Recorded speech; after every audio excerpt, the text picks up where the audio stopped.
বলিউড তারকা কবির বেদীর মেয়ে পূজা বেদী ৫৫ বছরে পা দিলেন। অভিনয় তো বটেই, তাছাড়াও পূজার ব্যক্তিগত জীবন নিয়েও কম জল ঘোলা হয়নি। পূজা বেদীর প্রেমের জীবন ছিল দারুণ রঙিন। তার বাবা মা কবির এবং প্রতিমার সম্পর্ক ছিল খোলা খাতার মতো। তাছাড়াও কবির একাধিক সম্পর্কে জড়িয়েছিলেন, আর তেমনভাবেই পূজার জীবনে এসেছে একাধিক প্রেম। খবর হিন্দুস্তান টাইমসের। পূজা বেদীর প্রথম হাই প্রোফাইল সম্পর্ক ছিল অভিনেতা, প্রযোজক এবং গায়ক আদিত্য পাঞ্চলির সঙ্গে। জরিনা ওয়াহাবের সঙ্গে আদিত্যের সম্পর্কের টানাপোড়েন শুরু হলে পূজার সঙ্গে তার সম্পর্ক গভীরতা পায়। কিন্তু পূজার পরিচারিকার সঙ্গে আদিত্যর কেলেঙ্কারির তাদের সম্পর্কে ইতি পড়ে। পূজা তার প্রথম স্বামী ফারহান ফার্নিচারওয়ালাকে ১৯৯৪ সালে বিয়ে করেছিলেন। প্রেমে পড়ে পূজা বিয়ে করেছিলেন ফারহানকে। ফারহানের জন্য ধর্মও পরিবর্তন করেছিলেন তিনি। তখন পূজার নাম হয়েছিল নূরজাহান। তারা আলা এবং ওমর নামে ২ সন্তানের জন্ম দেন। তাদের বিয়ের ১২ বছর পর তাদের বিচ্ছেদ হয়। পূজা আবারও নজবলিয়ে 3 এর সেটে তার কোরিওগ্রাফার হানিফ হিলালের প্রেমে পড়েন। তবে এই সম্পর্ক খুব বেশি দিন স্থায়ী হয়নি।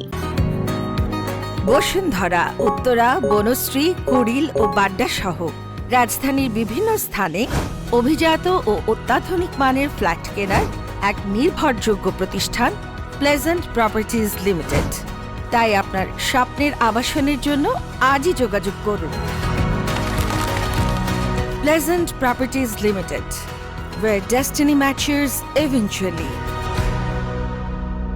পূজা এবং হানিফ ২০০৮ সালে আলাদা হয়ে যান। পূজা দ্বিতীয় প্রেমে পড়েছিলেন। ১৮ মাস ধরে তারা একসঙ্গে ছিলেন। তাদের মধ্যে খুব প্রেম ছিল, এমনকি তারা বিয়ে করার পরিকল্পনা করেছিল, কিন্তু পরিবার থেকে তারা অনুমোদন পায়নি। বিগ বস 5 এর আকাশদীপ সাঙ্গলের সঙ্গে নাম জড়িয়েছিল পূজার। আকাশদীপ তার বাইসেপে পূজার নামও ট্যাটু করিয়েছিলেন, কিন্তু দুর্ভাগ্যক্রমে এই সম্পর্কটি স্থায়ী হয়নি। ২০১৩ সালে তাদের বিচ্ছেদ হয়। তিনি ২০১৯-এর ১৪ ফেব্রুয়ারি মানেক কন্ট্রাক্টরের সঙ্গে বাগদান সারেন। তারপর অবশ্য তাদের বিয়ের কোনো খবর পাওয়া যায়নি।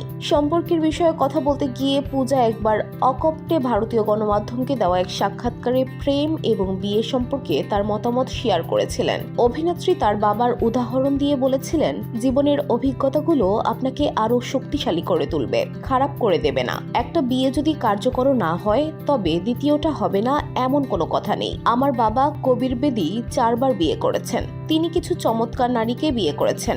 আমি খুব ভালো ভালো সৎমা পেয়েছি।